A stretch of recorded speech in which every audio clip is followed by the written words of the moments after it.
By the end of the Second World War, researchers were already exploring the potential of guided missiles. After a period of refinement, a true missile fever swept the world's militaries. Guided weapons promised not just abstract firepower, but entirely new capabilities, harder hitting, longer ranged, precision munitions delivered by diverse platforms. Missiles quickly became central to Army and Air Force planning. By 1958, during the Taiwan Strait clashes, air-to-air missiles scored their first combat kills. That single engagement all but convinced planners that a new era had arrived. It was in this climate that the first MiG-21 prototypes were tested. Among its intended roles was bomber interception. Banking on the promise of guided missiles, the designers chose to omit a gun. It was risky, but attractive ergonomically. Skipping the gun meant less weight and more internal volume for the aircraft.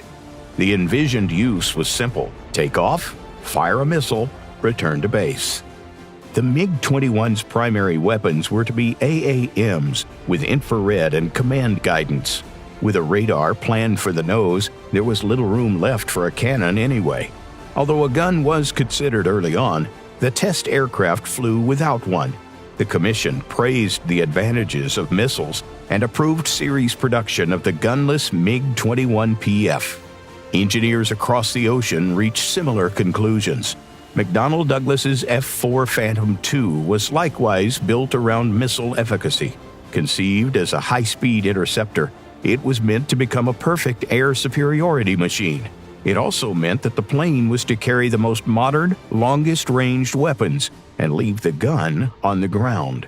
Early F-4 variants thus fielded only Sparrow and Sidewinder missiles, backed by cutting-edge avionics. On paper, the logic was compelling. In combat, it unraveled. Both Soviet and American fighters ran into the same problems. The Phantom's first clash with a Chinese-built MiG-17 ended in disappointment. A group of F-4s fired nearly a dozen missiles without a single hit. Subsequent engagements showed similarly grim statistics. Missiles failed to lock or self-destructed.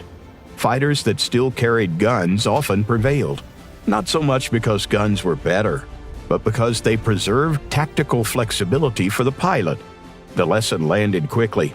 Later, MiG-21 and F-4 variants went to war with fixed forward-firing cannons. The principle has held ever since. Despite the exponential advances in missile and radar capabilities, even the most modern fighters still mount a gun. Crude by comparison, but exceptionally dependable.